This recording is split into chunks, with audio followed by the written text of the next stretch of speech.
नमस्कार, मैं हूं दीपक और आप देख रहे हैं डीएसके टॉक्स। आपको तो पता ही होगा 26 जनवरी पर दिल्ली में जो हंगामा मचाया, पीसफुल प्रोटेस्ट के नाम पर कैसी तोड़फोड़, आगजनी और गुंडागर्दी की गई।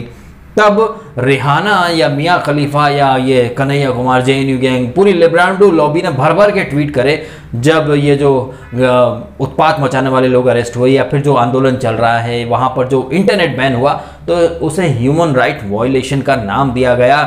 और ग्लोबल सेलिब्रिटीज जो है रिहाना जैसे, why aren't we talking about it, हम इन चीज़ों के बारे में बात क्यों नहीं कर रहे हैं। बड़े बड़े ट्वीट किए गए, ह्यूमन राइट की वकालत की गई कि बताइए जो लोग धरने पर बैठे हैं, आंदोलन के लिए बैठे हैं, पीसफुल प्रोटेस्ट के लिए बैठे हैं, वहाँ इंटरनेट बैन कर रखा सरकार ने, बताइए ह्यूमन राइट का कितना बड़ा वाला वायलेशन है। तो इंटरनेट बैन होना ह्यूमन राइट्स का वायलेशन हो जाता है, लेकिन एक 25 साल का लड़का रिंकू, उसे घर से खींच लेना और बाहर इतनी बुरी तरह से लिंच करके मार देना, पीठ में खंजर भोंक देना, मतलब आप इमेजिन कर सकते हैं वो हैवानियत जो लोगों के दिमाग पर चढ़ी रही होगी उस समय।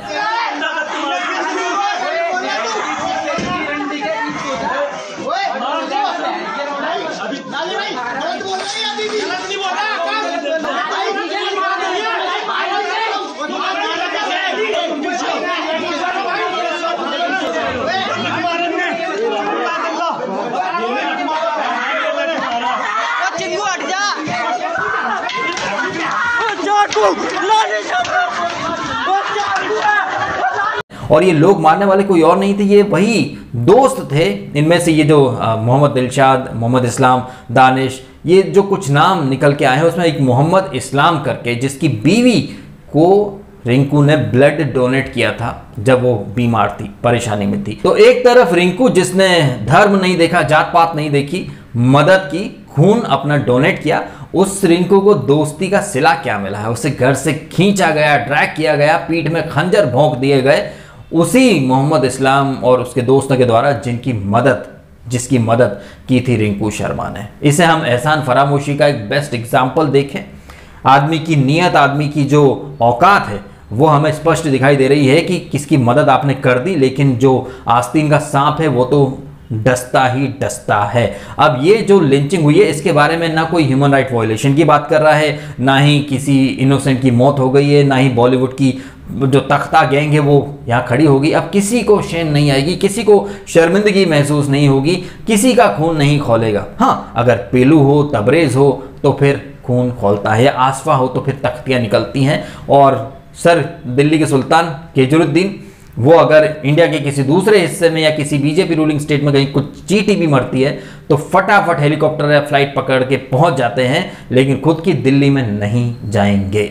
चाहे चंदन गुप्ता हो या फिर कमलेश तिवारी हो या अभी रिंकू हो, हिंदुओं की मौतें होती रहें, किसी को फर्क नहीं पड़ता है, कहीं कुछ नहीं होता है। बट अगर दिल्ली दंगे का आरोपी ताहिर हुसैन, जस्ट बिकॉज वो मुस्लिम है तो उसे फंसाया जा रहा है, या फिर पुलिस के ऊपर कट्टा तान देने वाला शाहरुख, उसे अलग ही नाम से सोशल मीडिया पर डिफेंड करने की कोशिश की जाती है, उसे एस्पायरिंग एक्टर या फिर बडिंग टिकटॉकर बोला जाता है, डिफेंड करने की कोशिश की जाती है। उसने तो मस्ती मजाक में बस शो ऑफ के लिए पिस्टल निकाल ली थी। मतलब यही लोग हैं जो आतंकवादियों को फिर डिफेंड करते हैं।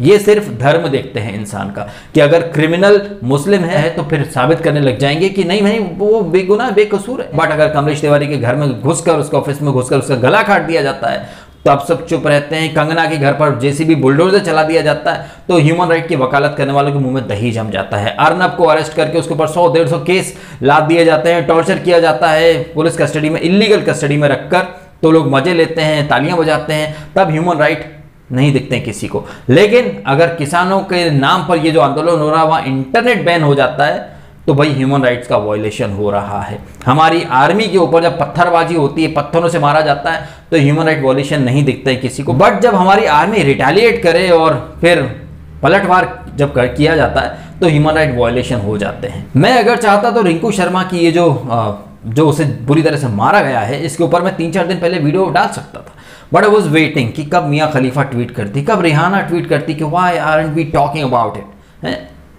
We must talk about it. कब कन्हैया एक प्रोटेस्ट निकालता, कब जेएनयू गैंग उसके लिए कैंडल मार्च लेकर के चलती, या कब केजरी साहब जाते उसके घर पे। कहीं कहीं कहीं कुछ भी नहीं ऐसा हुआ।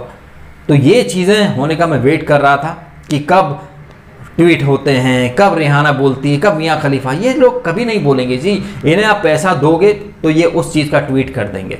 अगर इनके लिए ह्यूमन राइट्स की इतनी ही वैल्यू होती, वो ग्रेटा थनबर्ग 14 साल के पिद्दियों को खड़ा कर देते हैं एक इकोसिस्टम के तहत, उन्हें ग्लोबल फेस बना देते हैं कि देखो उन्हें पर्यावरण की कितनी फिक्र है, इंसानों की कितनी फिक्र है, ह्यूमन राइट्स की कितनी फिक्र है, फ्रीडम ऑफ स्पीच की कितनी फिक्र है, लेकिन सिर्फ अपनी लॉबी के लोगों के लिए। अगर उन्हें ह्यूमन राइट की इतनी ही परवाह होती, फिक्र होती, तो फिर वो रिंकू शर्मा के ऊपर भी बहुत बोलते। पालघर में जो साधु मारे गए हैं उनके ऊपर भी बहुत बोलते, लेकिन नहीं, वहाँ नहीं बोला जाएगा। क्यों? क्योंकि ये बातें इन लोगों के एजेंडा को सूट नहीं करती हैं। उसके बाद ये ह्यूमन राइट्स की बात करते हैं, ये जो पर्यावरण प्रदूषण है, ग्लोबल वार्मिंग, दुनिया भर की चिंताएं व्यक्त की जाती हैं। कहने का मेरा मतलब बस यही है कि आप पैसा फेंको तो ये लोग नंगा नाच भी करेंगे। इन्हें ना किसानों की फिक्र है, ना पर्यावरण की फिक्र है, और ना ही मानव अधिकार यानी कि ह्यूमन राइट की फिक्र है। चाहे वो मलाला हो, ये ग्रेटा थनबर्ग हो, रिहाना हो, मियाँ खलीफा हो, कोई भी सेलिब्रिटी हो, इन्हें किसी की फिक्र नहीं है। इन्हें सिर्फ अपने एजेंडा की फिक्र होती है। इन्हें पैसा मिलता है तो ये एजेंडा शुरू कर देते हैं। रिंकू के जो कातिल हैं वो अभी पुलिस की कस्टडी में है, और यहाँ डेफिनेटली एक कम्युनल एंगल है। अब इसके ऊपर एक गाना.com की जो एक एम्प्लॉय थी, उसने बहुत सारे ट्वीट करे। अब वो विक्टिम कार्ड खेल रही, माफ़ी मांग रही। तब तो अच्छा वो बजरंग दल वाला मारा गया, ये वो बीजेपी, मोदी, फांसीवाद, नाजीवाद, बस कुछ चंद लाइनें हैं इन लोगों के दिमाग में, बस वही बकी जाती हैं। अब एक राग छेड़ा जा रहा है कि मोदी के सरकार में, मोदी सरकार के राज में हिंदू ही सेफ नहीं है। भाई हिंदू सेफ नहीं है, या फिर आप लोग एक एजेंडा चला देते हो कि जब किसी हिंदू को मारा जाता है, क्रिमिनल अगर मुस्लिम निकलता है तो फिर आप डिफेंड करने लग जाते हो। कपिल सिब्बल सारे अपराधियों के केस लड़ता है, फिर एक फौज खड़ी कर दी जाती है, प्रोटेस्टर्स लेकर के खड़े कर दिए जाते हैं। देखो देखो देखो यार, मतलब ऐसा है कि देखिए हर कम्युनिटी में अच्छे और बुरे लोग होते हैं, लेकिन मैंने हमेशा देखा कि जब भी कोई मुस्लिम का नाम आता है ना, तो सब लोग खड़े हो जाते हैं डिफेंड में कि भाई तुम हिंदू मुस्लिम कर रहे हो, टारगेट करो, टारगेट करो, टारगेट करो। टारगेट मतलब क्या? अगर क्रिमिनल का नाम मोहम्मद इस्लाम है, या दिलशान है, या फिर दिलशाद है, या दानिश है, या जो भी है, तो उनके नाम मत लो। ये रंडी टीवी खानदान में ये चलता होगा कि जहाँ क्रिमिनल अगर मुस्लिम कम्युनिटी का होता है तो उसका नाम अननोन लिख देते हैं, अज्ञात। बट अगर हिंदू कम्युनिटी का कोई क्रिमिनल होता है तो उसका गोत्र, वंश, उसके बाप दादा सब ढूंढ ढांड लिए जाते हैं। ये है इनका असली एजेंडा, जो कि आपको देखना चाहिए, समझना चाहिए। लेकिन हमारे देश में क्या है कि सब देखते हैं, सब समझते हैं, लेकिन बस अंधी भेड़ चाल में जाना ज़्यादा प्रेफर करते हैं, क्योंकि अपना दिमाग कोई लगाना नहीं चाहता है। लोगों को रवीश या रंडी टीवी खानदान बहुत महान लगता है, जबकि सिर्फ प्रोपेगेंडा चलाने वाले लोग हैं ये। ज़्यादा पीछे नहीं, लास्ट ईयर दिल्ली दंगे जो हुए थे 2020 की स्टार्ट में, अब वो शाहरुख नाम का जो लड़का था उसे मिश्रा बोल दिया था, ताहिर हुसैन को डिफेंड करने के लिए तमाम तरह के न्यूज़ चलाए गए। तो ये सब वही हैं, इनकी लॉबी का अगर कोई भी बंदा पुलिस गिरफ्त में आता है तो उसके लिए फैक्ट चेक किए जाते हैं, तमाम तरह के ह्यूमन राइट की वकालत की जाती है। बट रिंकू शर्मा हो, कमलेश तिवारी हो, कंगना का घर हो, अर्नब की गिरफ्तारी हो, तब ह्यूमन राइट्स लागू नहीं होते। तब कोई नहीं बोलेगा why are we talking about it, we must talk about it.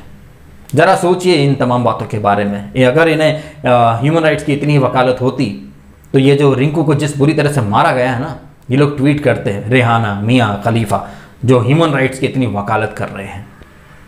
जरा सोचिएगा इस बारे में आप, क्या इन्हें ट्वीट नहीं करने चाहिए थे? क्या इन्हें इस बारे में बात नहीं करनी चाहिए थी?